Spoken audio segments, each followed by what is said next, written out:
17th October, Tuesday, Saint Ignatius of Antioch. The godly walk with integrity.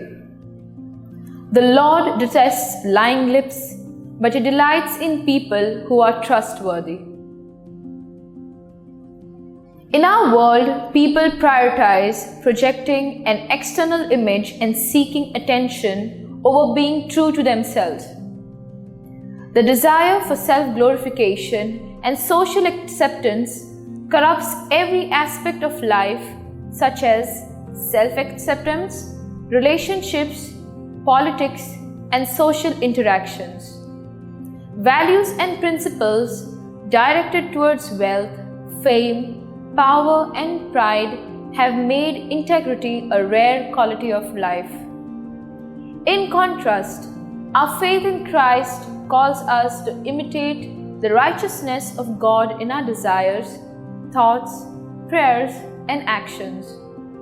In the first reading, St. Paul reminds us that salvation is for all, but we must be righteous through faith to truly experience it.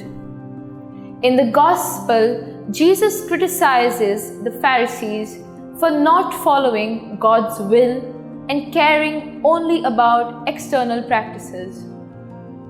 Our life, liturgy, and faith are meaningless if they fail to correlate with each other in sharing the love and compassion of God. In the letter to Colossians, we read, "And whatsoever you do, do it heartily, as to the Lord and not unto men." Our Christian life is a responsorial surrender of our life to God who gave Himself for our salvation. We cannot claim to be faithful to God if we neglect our conscience. Prayer and practice. Lord, enable us to be true to our conscience, faith, and Christian values. Guide us in your Spirit and mold us in your values of love, compassion, and perfection, so that we may become people of integrity and bearers of your kingdom. Amen.